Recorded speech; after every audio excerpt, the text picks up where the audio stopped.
Amul Baksis, Amul Nisan, Amul Karam, Amul Furman.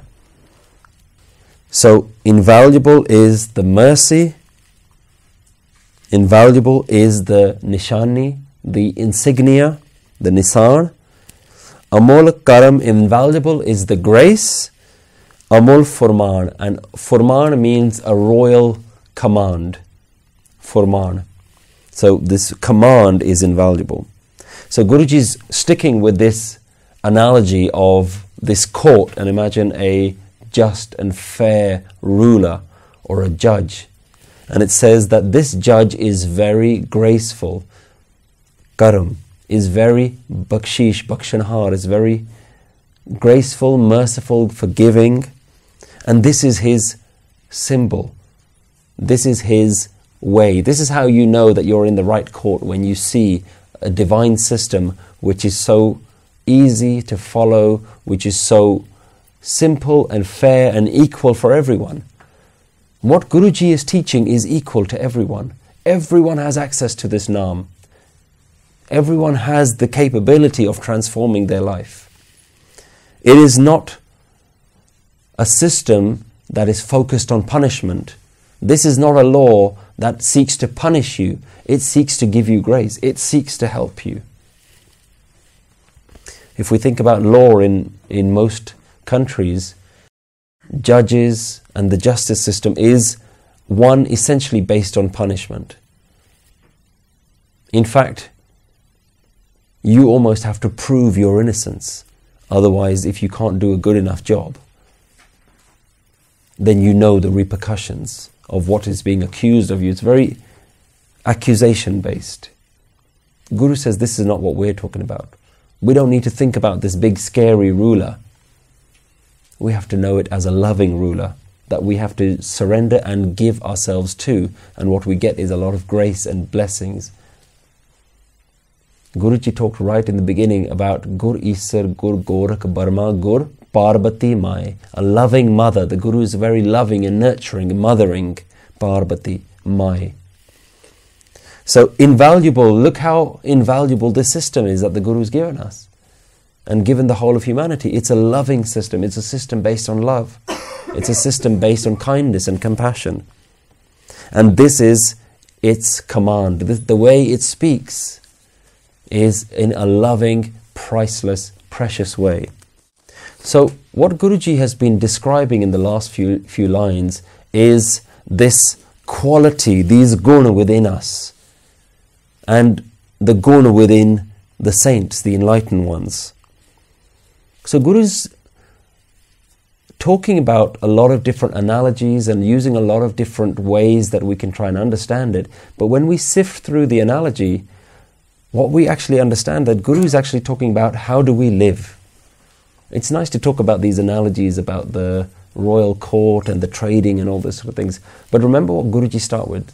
Guruji starts with grace. Talks a whole chapter, a whole verse on grace. Guru talks about enlightenment. Guru talks about ultimately the virtues, the values that you live by, the method, way, and the way that you live is what is ultimately being talked about here. We can call these our morals, our standards, our principles, the things that we choose to live by, our virtues. And Guru is saying that there is a type of person, these enlightened saints, where their virtues just shine out of them. They selflessly trade in this way of living, in this Naam way of living. They trade in love.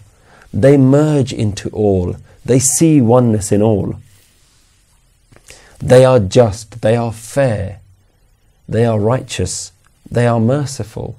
These are the qualities that Guru is saying, when you come across someone like that, hold on to that person, learn from that person, trade with that person who has these qualities. But what's really interesting is when the Guru is talking about such qualities, Guru automatically gets us to start thinking about our lives and where we fit in that whole system. When you talk about such beautiful, priceless qualities, you can't help but think about, okay, they sound great, but where am I? Where do I fit into this whole thing? Do we have these qualities? Can we recognize these qualities in ourselves? Or are we trading and are we radiating some different qualities? Are we equal to all, or do we choose to discriminate between people? Do we choose to like certain people and dislike certain people? What are we radiating? What are we trading in? Do we see love in everyone? Do we lovingly merge into the qualities of light with everyone? So what is your trade? This is the fundamental question here. What do we trade in? Does our trade involve judgment? Does it involve insults? Does it involve looking down on someone? Does it involve praising someone? So what Guruji is pointing to, what Guru is alluding to, is what are your day-to-day interactions like? The people that you deal with, the scenarios that you deal with on a day-to-day basis, whether it's at home, in your family life, whether it's at work, whether it's with your friends. How do you trade with them? How do you deal with them? We need to see every transaction as a transaction with the divine. Every interaction is an interaction with God. Every spoken word with every person is a conversation with God. And every thought you have is an exchange with the universe. Think about this. Every thought that you have leaves an imprint somewhere in the universe. In something or someone, what you think has an impact.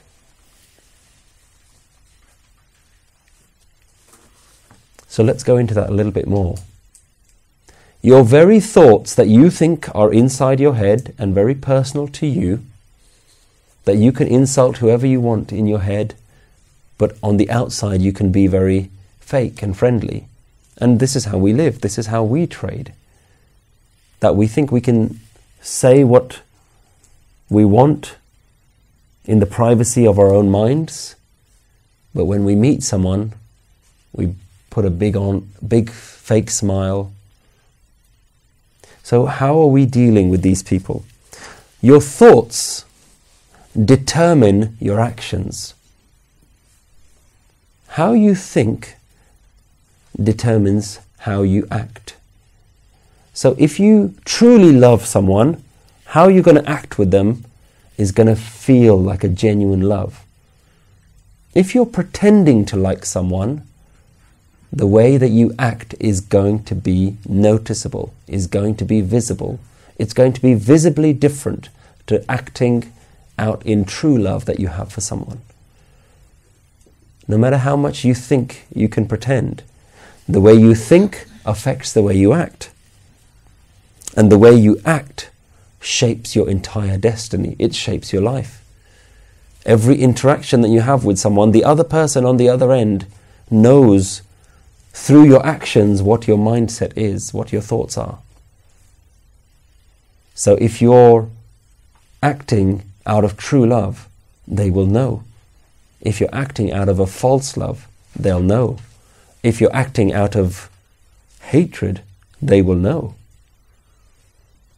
That then changes how they act with you, because the way that you act with them triggers a thought in their head, either one of retaliation in a loving way, or do you interact in a hurtful, hateful way? So you see that the way you think shapes your world around you.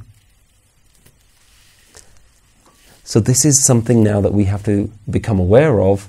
Every thought counts. Every single thought that you have in your head, whether or not you think you're displaying it to the world, it determines how you act. and how you act will shape how people around you act. Your entire destiny is going to be unfolded based on what you think is quite private in your head. Thoughts literally shape your destiny. So we have to understand, where do our thoughts come from? Our thoughts come from something deeper. They come from our intentions. Your intention leads to your thought leads to your words lead to your actions. So your thoughts don't just pop into your head out of nowhere. They come from something much deep-rooted within you, which is your very intention in life. So the question is, what is your intention in life? What is your deepest, most personal intention in life? And I'm not talking about what is it that you want to get out of life. There's something much deeper than that. What is your intention? Is your intention self-preservation? Or is your intention divine preservation? That's the fundamental deciding factor. Is your deep, most rooted intention one to look after yourself more than anything else? Because if that's your deep-rooted intention, that will determine your thoughts. Because then you will say, in order to look after myself, I need to have some friends, so I'm going to go make some friends. And those people over there, they are harming my intention to look after myself. They say mean things to me. They physically can abuse me or hurt me in some way. So your very way that you deal with different people is based on your deep-rooted intention that I ultimately want to look after myself. Your most deep-rooted intention, if it is to look after yourself, you know, we say look after number one, look after you. If that's your deep, most rooted intention, then that will shape your thoughts, that will shape your words, that will shape your interactions and your actions. That ultimately becomes the way you trade with the world. Your dealings with the world, your interactions with the world aren't superficial. We can't just say be nice to everyone. We can't just say turn your anger into contentment. We can't just easily say change your lust and your desires into charity. If you do that on a superficial level, you haven't actually dealt with something that's very deep-rooted at your core. So what is your most deepest desire, your most deepest intention? If it is preservation of you, then that is going to be your trade in the world. If your most deep-rooted desire and intention is the preservation of the divine, regardless of you, that is the starting point of trading in Naam. That the divine that has created you is more important than you. The creator becomes more important than that which has been created. What has been created is always changing. You aren't going to be here forever. So why are you going to spend all of your time trying to preserve something that you know is going to end? Your house is not going to be here forever. Your money is not going to be here forever. Your friends, your families, your children, none of them are going to stay. And yet we create an entire system where we just want to hold on to them, always thinking that this is the most important thing. Remember, you're trading in sand. This stuff is just going to fall through your fingers and disappear. So your most deep-rooted intention is your trade, is that thing which you're trading in. And you thought it was going to be easy. Guruji goes to the mool. Guru always goes to the very root of who you are and says, let's just focus on that. Let's deal with that, because you're not going to be able to change how you trade in the world. You might be able to pretend. You might be able to change the way you look and the things that you do so that the rest of the world think that you've become spiritual. But if at the very core you haven't given up that idea that I need to preserve myself over everything else, then all of your interactions are fake. So are you dealing with your intention of self-preservation, or can you deal in divine, where the divine is dealing with the divine, where oneness is trading with oneness? And this you will only be able to answer when you know the very core of what you are.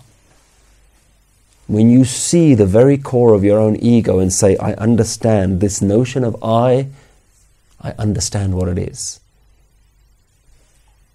And it's yours. It's no longer important. The ego was given to you. The body was given to you. The mind was given to you. The world was given. But none of those things are going to exist. And we spend all of our life denda de lende thak pae, juga jugantar khai khai. We spend all of our life just receiving the gifts continually, but we forget the giver. Dat pyari visrya datar. You love the gifts, but you forget the giver. When your deep-rooted intention is to no longer value your individuality, your ego, your self-preservation, your identity, that's when you're beginning to trade that away. That's when Guru says, Tan man dhan sab samp Guru ko. Give your mind, body, possessions, everything to the Guru. Give it up. And the Guru will give you far more in return. This is the priceless trade. These are the priceless jewels that we have waiting for us. Waheguru Ji Ka Khalsa, Waheguru Ji Ki Fateh.